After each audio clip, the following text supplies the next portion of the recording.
नमस्कार, आप देख रहे हैं पहाड़ टीवी और मैं हूं आपके साथ ऋतिका थपलियाल। और वक्त चला इस वक्त हमारे मॉर्निंग बुलेटिन का, लेकिन उससे पहले एक नजर आज की हेडलाइन। उत्तराखंड कांग्रेस में फिर आ सकता है भूचाल। कांग्रेस विधायक हरीश धामी ने दिए इस्तीफे के संकेत। चारधाम यात्रा के लिए हेली सेवा बुकिंग 10 अप्रैल से होगी शुरू। यूकाडा ने केवल आधिकारिक पोर्टल से ही बुकिंग करने की दी सलाह। देहरादून में कानून व्यवस्था पर कांग्रेस का हमला, हरक सिंह रावत ने लगाए गंभीर आरोप। उत्तराखंड डिप्लोमा इंजीनियर्स की प्रदेशव्यापी हड़ताल, 11वें दिन भी जारी। निर्माण कार्य हुए ठप, आवश्यक जन सेवाएं भी हुई प्रभावित। उत्तराखंड कांग्रेस में चुनाव से पहले एक बार फिर अंदरूनी कलह खुलकर सामने आ गई है। धारचूला से कांग्रेस विधायक हरीश धामी ने कांग्रेस चुनाव प्रबंधन समिति के अध्यक्ष हरक सिंह रावत पर तीखा हमला बोला है।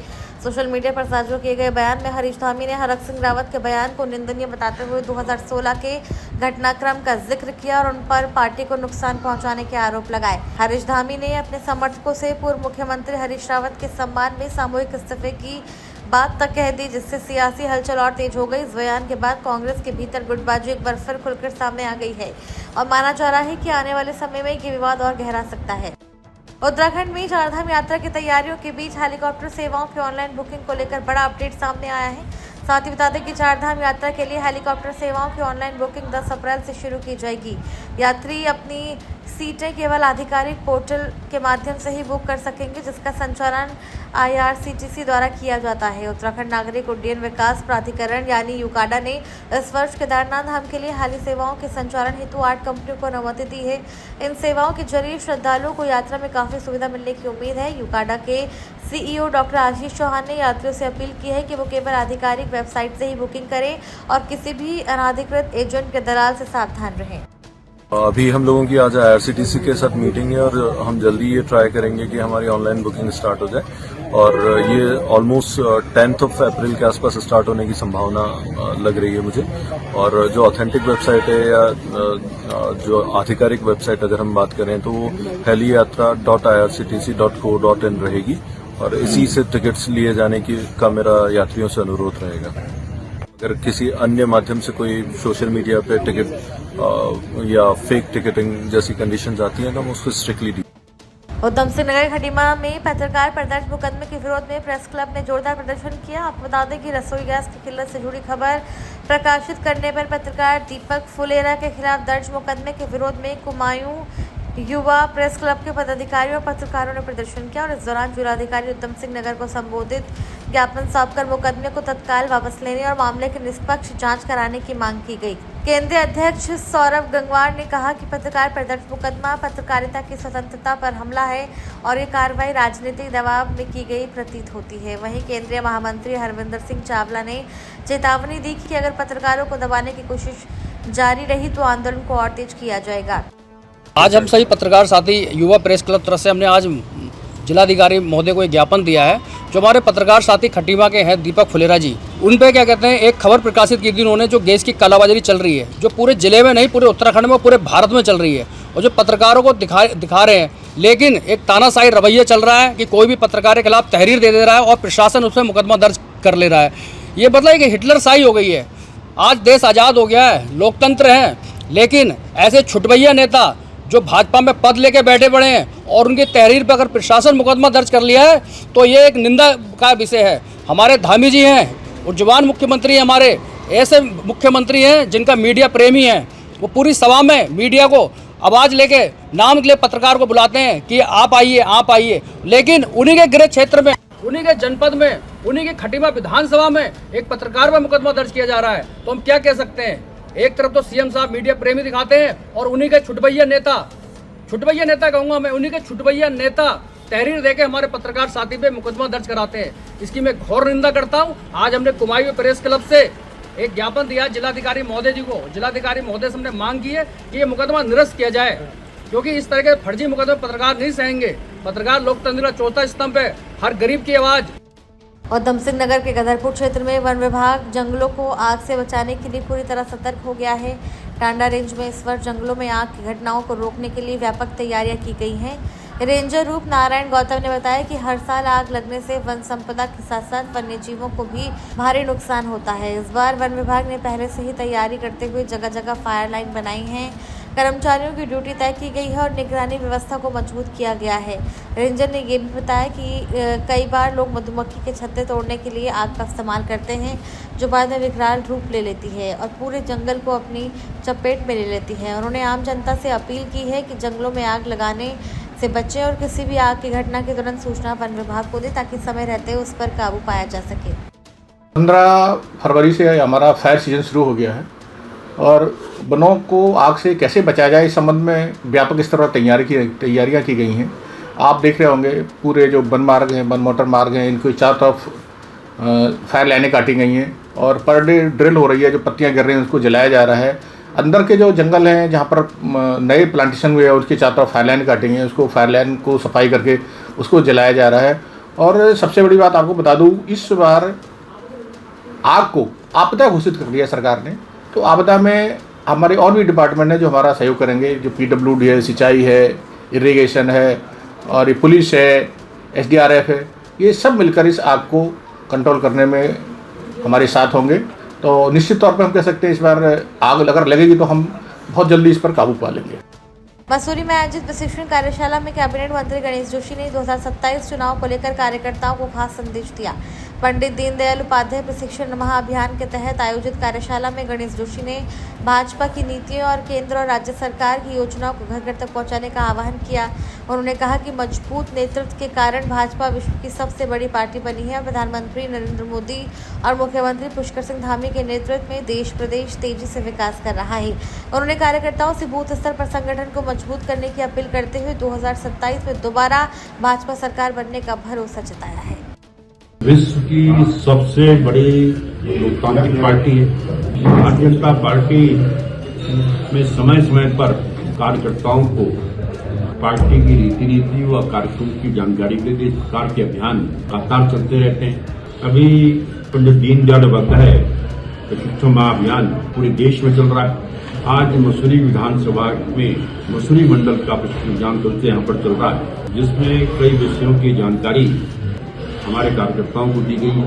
क्योंकि हम 2027 के चुनाव में जाने वाले हैं, पार्टी के कार्यक्रमों को किस प्रकार जनता तक ले जाएं और हमारी केंद्र की सरकार ने और प्रदेश की सरकार ने जो काम यहाँ की जनता के लिए किए हैं उनकी विषयवार जानकारी कार्यकर्ताओं को दी जाएगी।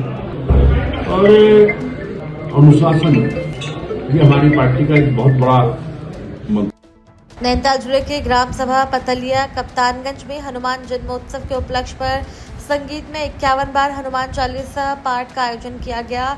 वहीं श्री हनुमान सेवा समिति नाथूनगर पतलिया कोटाबाग की हनुमान सेवा टीम द्वारा इसका आयोजन कराया गया। वहीं हनुमान जन्मोत्सव के उपलक्ष्य में बूंदी का प्रसाद, चना और शीतल पेयजल का राहगीरों को प्रसाद ग्रहण करवाया गया।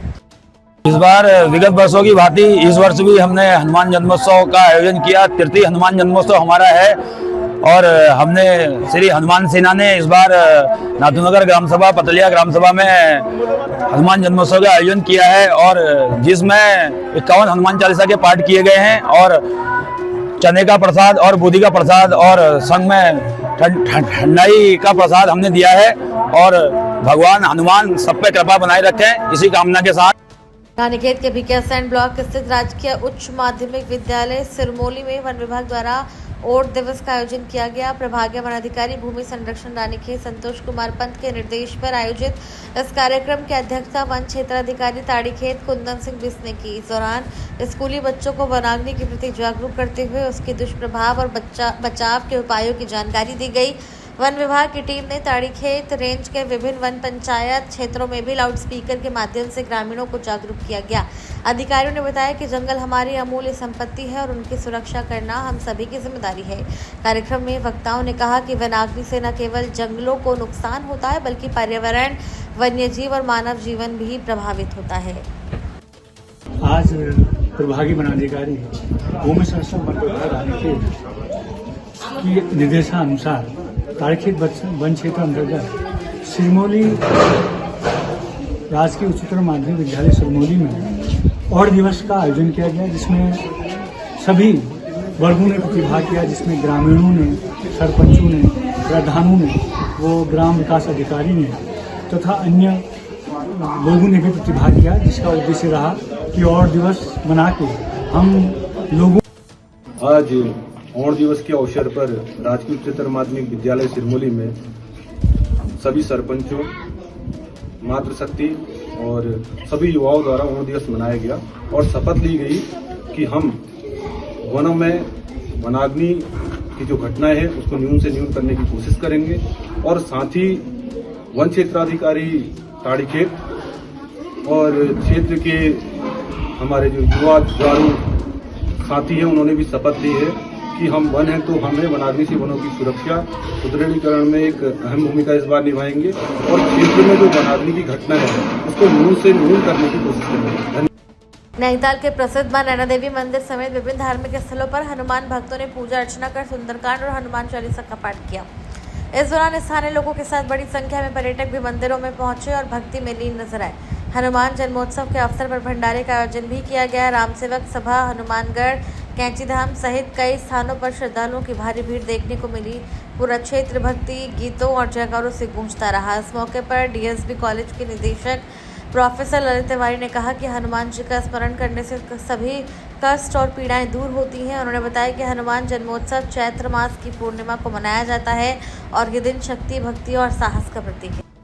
2 अप्रैल को दिन हनुमान जन्मोत्सव मनाया जा रहा है और हनुमान जी की कृपा सब पर बने रहे, यही कामना है। हनुमान जी निश्चित रूप से हमारे कष्टों को दूर करने वाले, भय को दूर करने वाले हैं और हनुमान जी त्रेता से लगातार जो चिरंजीवी भगवान हैं उनमें हनुमान जी शामिल हैं, इसलिए उनका जन्मोत्सव हम सबको एक ऐसी साहस की जो प्रेरक प्रसंग है उनसे हम सबको अवगत कराते हैं और हनुमान जी को जो हमारे 11वें रुद्रावतार शिव जी के अवतार के रूप में माना जाता है और भगवान श्री राम के अनन्य भक्त के रूप में भी उनकी पहचान है।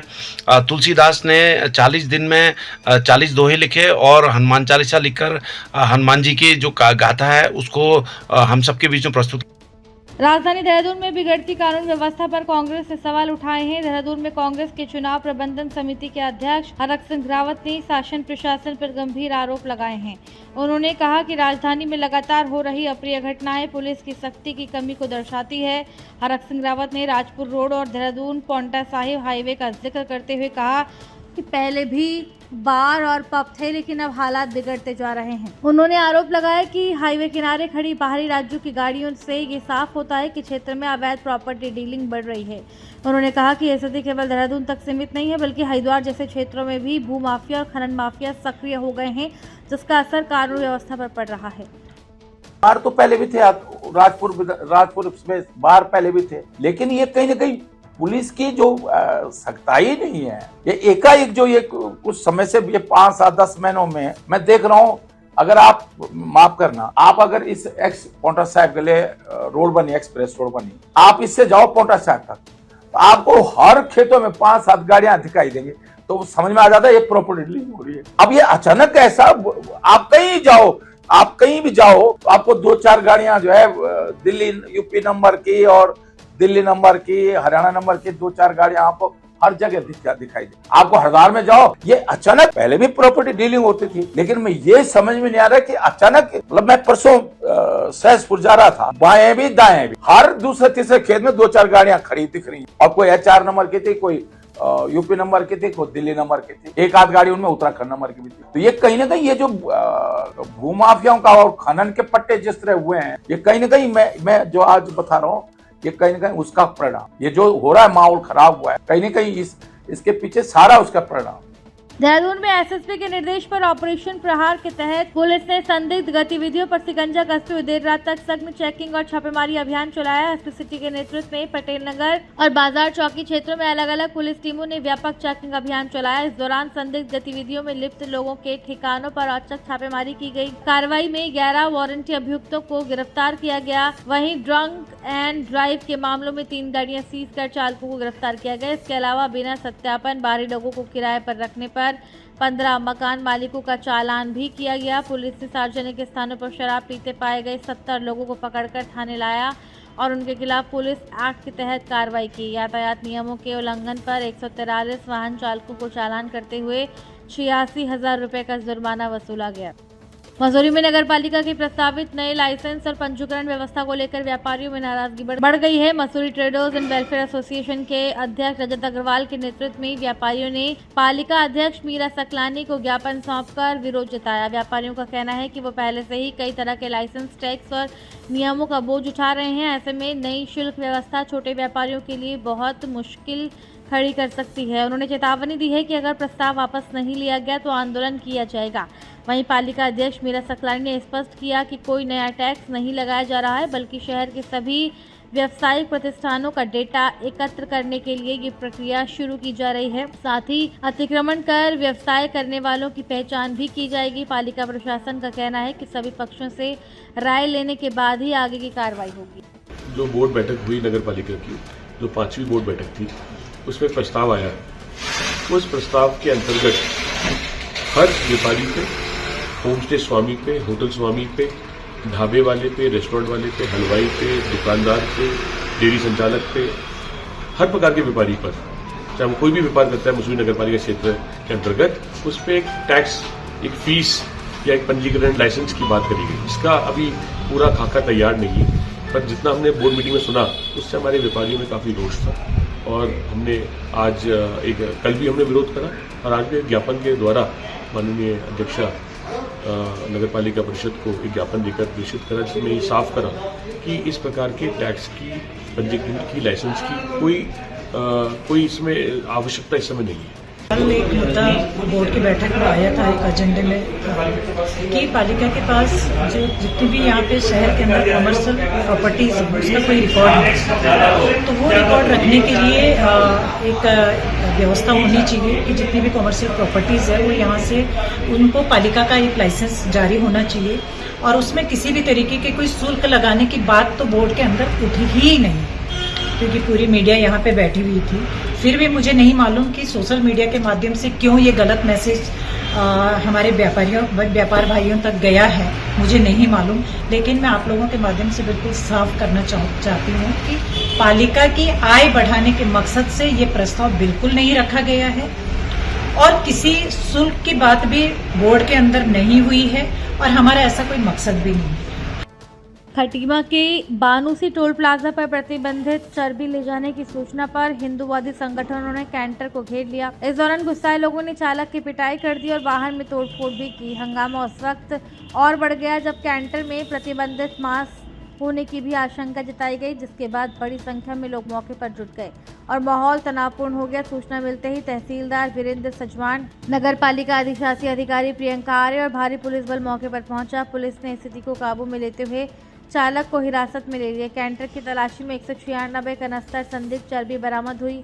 पशु चिकित्सा अधिकारी डॉक्टर MS मलिक ने मौके पर पहुंचकर सैंपल लिए, जिन्हें जांच के लिए लैब भेजा गया। प्रारंभिक तौर पर यह स्पष्ट नहीं है कि चर्बी किस जानवर की है। वहीं चालक का कहना है कि वो ये सामान इस्लाम नगर गोटिया क्षेत्र में लाया था। पुलिस पूरे मामले की जाँच में जुटी है।